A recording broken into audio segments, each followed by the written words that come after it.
Hi, my name is Newell Davis with World Composting, and today we are doing our last update of our Pine Shaving bin system. So this is a system that I started a year and a half ago at this point with pine shavings that I bought from Tractor Supply Company. And I wanted to try using it as a bedding because I bought them originally for my hamster, and I found out you're not supposed to use pine shavings, and I'd already opened them and I wasn't going to return them to the store. I don't feel that's right. So I wanted to try using them in one of my bins, and I did. Now there are some advantages and there are some disadvantages to using pine shavings. I think pine shavings did a great job in a multitude of ways. One, I found that there was never any anaerobic or conditions in this bin without air. I found that because of the fact that they don't really squish down, kind of like paper does, it doesn't collapse on each other and kind of turn into like a thick paste at times, which can happen with paper or cardboard, that you really had great airflow in your systems when you use this material. Saying that, I've had the system going for a year and a half. If you're hoping to get castings out of your system, this is not the material to use. The worms have taken a long time to break this down, and it's still there's still pieces in there that you can tell are there. So it's not going to be something that you're going to want to necessarily use, for like a couple months and be able to throw in your garden, unless you don't mind having these shavings in your garden. Now, if I were to go back and do this again, probably the better thing to use these pine shavings for that I have that, obviously I wouldn't buy them for this purpose, would probably be in a compost pile. If I had a lot of, green materials such as foods or grass or weeds, and I'm looking to generate heat and I need a carbon material, this would be that perfect carbon material to add because it's not going to allow it to compress down and it's not going to allow it to become anaerobic as easily as cardboard would. It'd be similar to like using, a lot of times I used to use in my compost piles when I lived at home. I used a lot of twigs and sticks I'd chop up into these little half-inch to inch pieces, and that's what I would throw into my compost pile to really get it going with grass clippings. So with that, we're going to do our final harvest of the system. We added food to one side. We're going to take out basically everything on that side with the worms, and we're going to empty out the rest of the system and just see how it looks in there, and that's going to be it for this bin. And then we're going to come back, and I'm going to try to use hemp bedding material, which is also for hamsters. I haven't tried it with my hamster yet, but we're going to try just fresh bedding. We're going to create a system, and we're going to start using that. So with that, I know there's a lot of information, but let's jump down and start harvesting this system. All right, so here's our system. Our last update was on 5/25, and today is the 8th of June. So as I said, it's just been over a year and a half since I started this pretty much on January 1st last year. So that is what, 14 days. So this is, as I said, the last update here we're going to do on this system. So we're going to go ahead and take this off, and we're going to throw these away. I'm not going to use bags like this anymore. I didn't find that this was a great way to use these. I think that stuff gets in between these bags. I think there's bugs that sometimes get in there.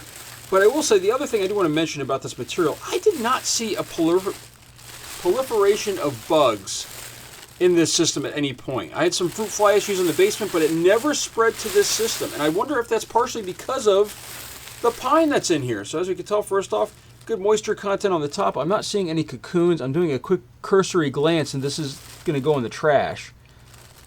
And I don't see anything on here, so I'm going to go ahead and wrap these up. And as I said, these are going to just go ahead and get thrown away. I'm not going to keep them. I'm going to put these over to the side here. And our last feeding with cardboard was on this right side over here, or I think that's still the right or left side for you. My right side, since I'm on the opposite side.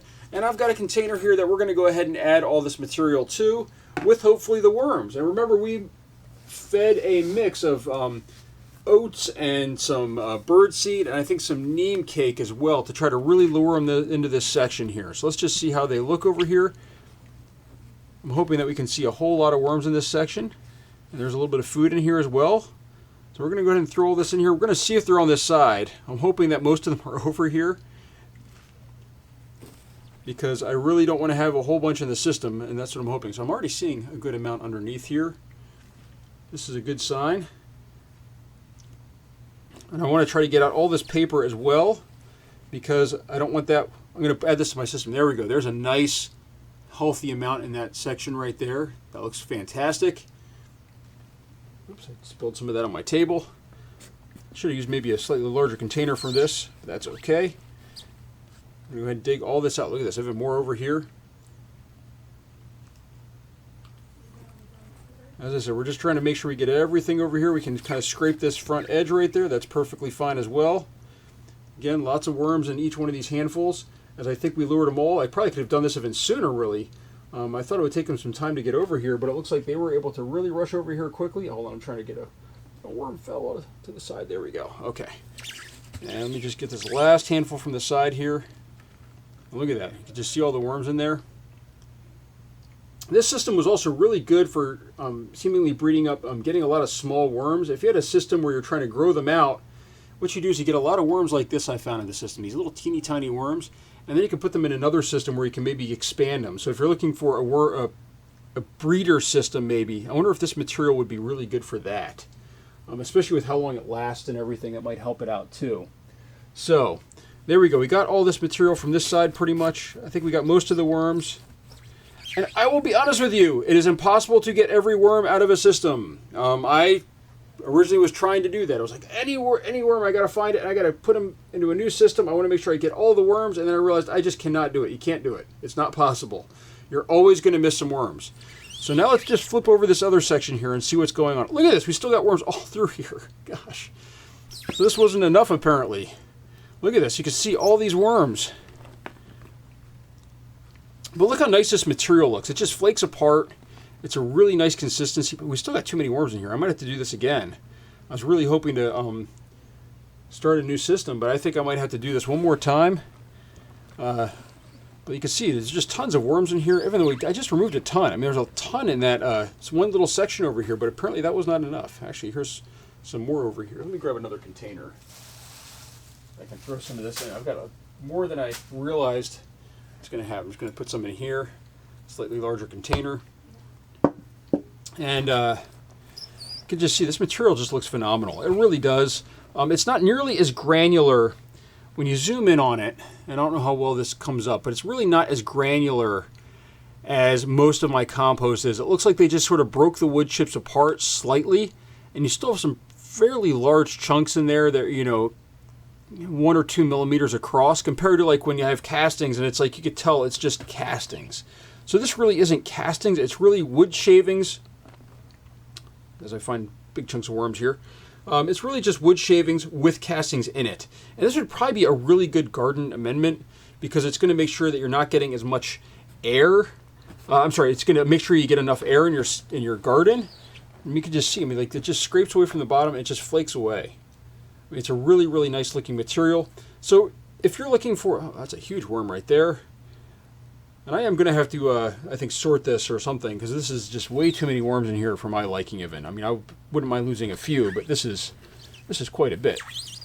Oh, here we go. Actually, hold on. While I'm here, I found a cocoon as well, right there on the tip of my thumb. You can see right there. There's a cocoon. Hopefully you can see it. So I'm going to put that over here as well. But this system, I think even if I did this every week, I think I would just continually get worms. It feels like this material can just support a massive population of worms because of the fact that it's so microbial rich with the shavings, and it's something that's really hard for them to grind apart. So you can just keep adding food, and it's just going to continue to produce worms. I mean, look at this. I think we're going to actually have to do the light method on this one maybe to get all these out. I don't think this will go through the sorting machine very well because of how dense this material is. So I think that's what I might have to do. We might have to do the light method on this one. I'm not going to do that on air. That just takes a long time.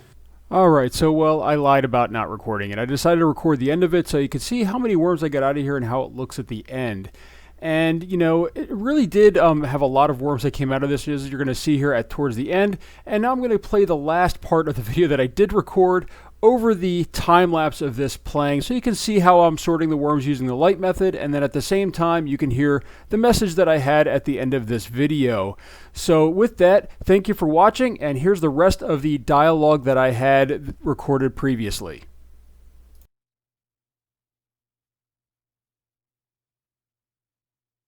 This is still my last update for this. We're going to I'm going to do the light method of sorting on this. I think I'm going to have to. They just did not migrate over, and they sort of went through all the food, I think, really quickly in that cardboard. I was hoping they'd sort of stay over there in that section, but they just keep going back into these shavings. So we're going to do a light sorting method, and then we're going to get ready to do my hemp bedding, and I'll be doing it probably in this container as well. And I'll probably have to, I probably will let it get wet for about a couple days, and then we're going to add in a lot of this material on top to get that microbial activity going in the hemp. And we're going to see how long the hemp bedding lasts here after we start it in a couple days. So we'll come back to that. But that's it for this. Thank you for watching. If you have any questions, let me know. I know I'm probably disappointing some by not doing a sorting method, but I want to let you know that this probably has, I bet this has 2 to 4 pounds of worms in this system. I mean, it's just really amazing how many worms are in here, and there just seems to be a proliferation of them in this system. And I do want to say, again, no fruit flies, there's no bugs. I mean, I saw some mites in here, but I think pine might be a good material to add to a system if you're trying to get rid of bugs. I think the pine has some natural bug fighting, I'm putting that in quotes there, bug fighting things that maybe they don't like, and they really do seem to, have shied away from this system. So it's done really well over the past year and a half, but I think it's time to move on, try something new. And I might do this again. Maybe I should start mixing in some pine shavings with some of my other systems when I first started. Just put in, a couple handfuls just to make it so there's something in there to kind of keep the air movement going.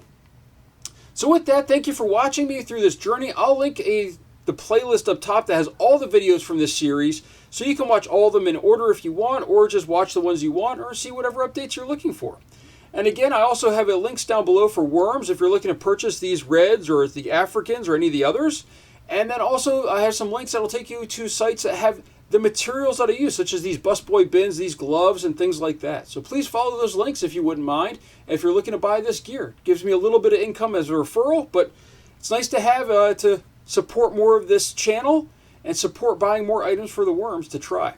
So with that, thank you for watching. And if you have any questions or comments, please leave them down below.